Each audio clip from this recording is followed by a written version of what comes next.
Hello students, कैसे हैं आप सभी लोग। मैं हूं Puja Singh and welcome back to my channel accounting master class. And इस समय हम पढ़ रहे हैं एक बहुत इंपॉर्टेंट टॉपिक जिसका नाम है वैल्यूएशन ऑफ शेयर। एंड इस सीरीज में मैं 3 लेक्चर वीडियो ऑलरेडी अपलोड कर चुकी हूं एंड आज मेरा चौथा लेक्चर वीडियो है। तो चलिए एक बार शॉर्ट में आपको बताती हूँ कि जो पिछले 3 लेक्चर वीडियोस थे उसमें हमने क्या क्या पढ़ा था एंड आज के लेक्चर में हम क्या पढ़ेंगे। तो ये जो वैल्यूएशन ऑफ शेयर का ये जो टॉपिक है, ये क्या होता है वैल्यूएशन ऑफ शेयर, क्या जरूरत है, what is the need, what is the purpose of calculating the value of share, ये हमने समझा। And what are the different methods काफी इंपॉर्टेंट है कि अगर हमें शेयर का वैल्यूएशन निकालना है तो हम कौन कौन से मेथड्स अवेलेबल है जिससे हम कैलकुलेट कर सकते हैं। तो देयर आर 3 मेथड्स, 3 मेथड्स हैं, वो हमने डिटेल में देखा था। ठीक है, जिसमें हम पहला मेथड पढ़ चुके हैं नेट एसेट मेथड।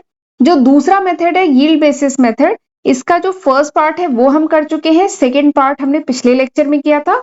आज हमें सेकेंड मेथड का जो थर्ड पार्ट है ना, ये valuation based on earning of the company, ये आज के लेक्चर में हमें करना है।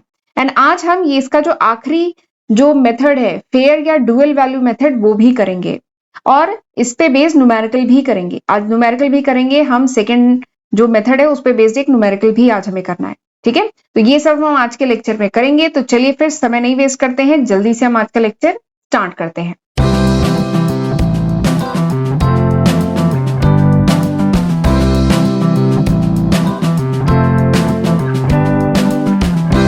तो वैल्यूएशन ऑफ शेयर का मैंने बताया था 3 मेथड्स होते हैं। पहला है नेट एसेट मेथड, दूसरा है मार्केट वैल्यू मेथड, तीसरा है फेयर या डुअल वैल्यू मेथड। ठीक, ये हम कर चुके हैं।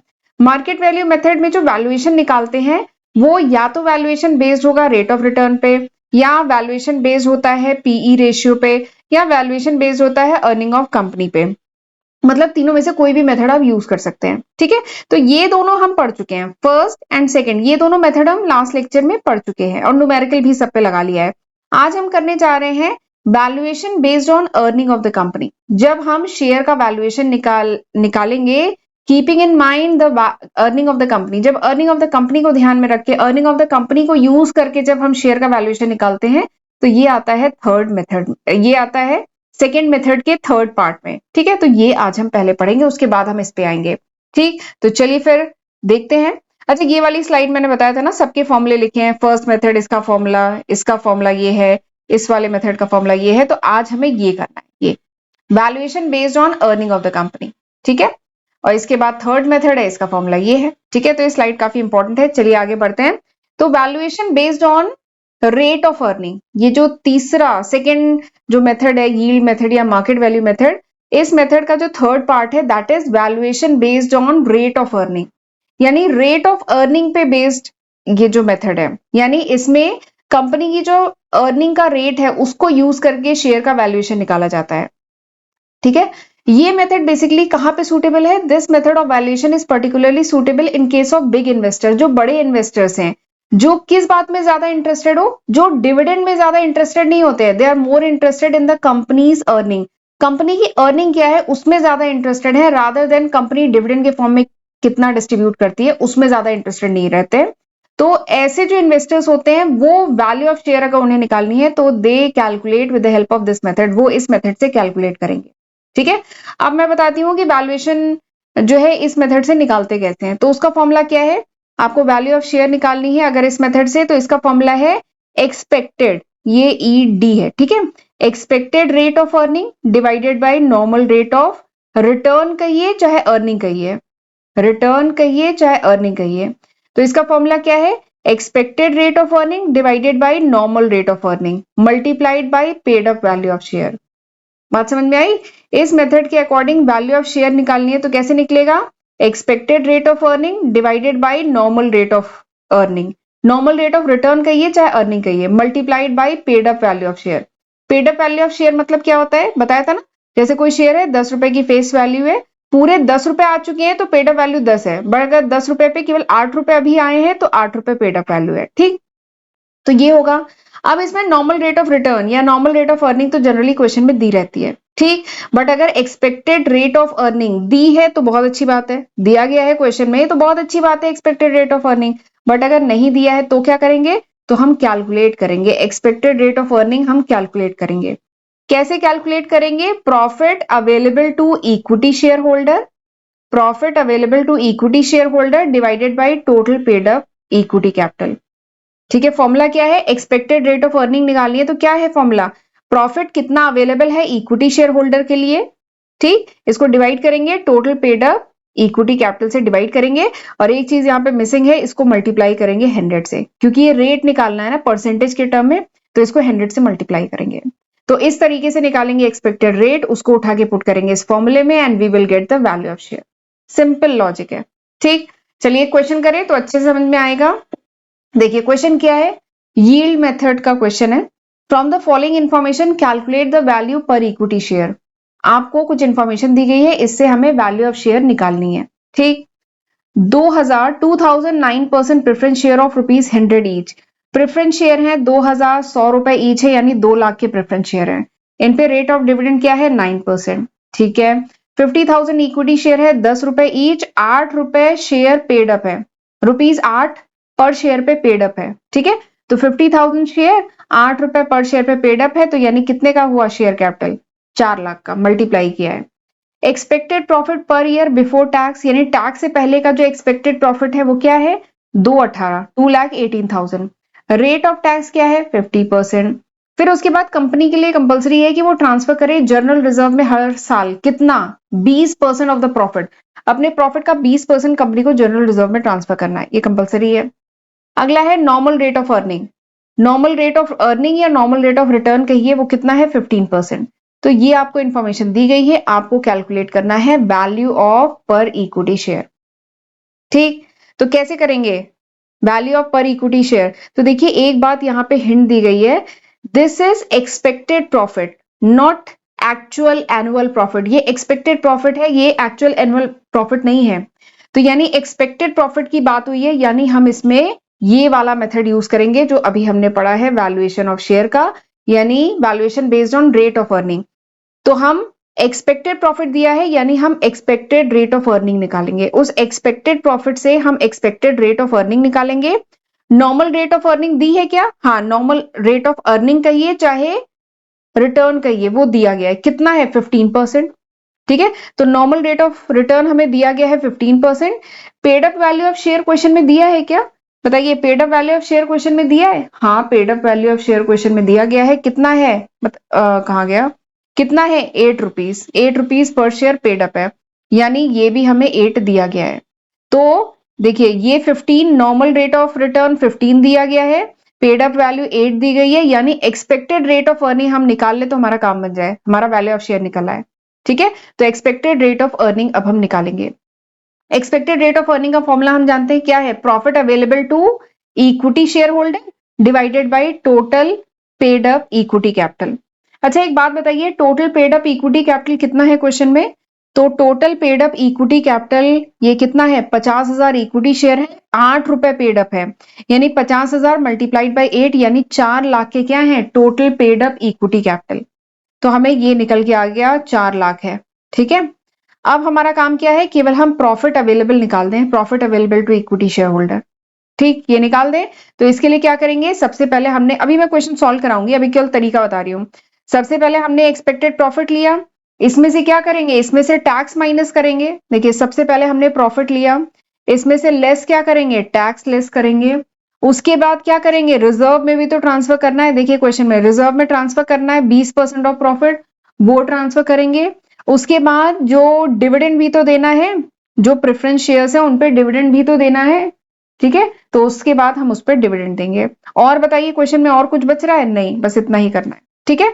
तो प्रॉफिट में से टैक्स माइनस किया, रिजर्व में पैसा ट्रांसफर किया, डिविडेंड दिया, तो उसके बाद आ जाएगा expected profit available to equity share holder. ये क्या आ जाएगा? Profit available to equity share holder आ जाएगा, और इसको उठा के यहाँ पे पुट करेंगे, ठीक है। तो करना शुरू करें क्वेश्चन। तो तरीका मैंने बता दिया। देखिए सबसे पहले हम क्या कैलकुलेट करेंगे? हम कैलकुलेट करेंगे profit available to equity share holder. क्या प्रॉफिट अवेलेबल है? तो एक्सपेक्टेड प्रॉफिट क्वेश्चन में कितना दिया गया है? 218। एक बार स्क्रीन क्लियर कर रही हूं, कितना दिया गया है? 218, 2,18,000, ये एक्सपेक्टेड प्रॉफिट है।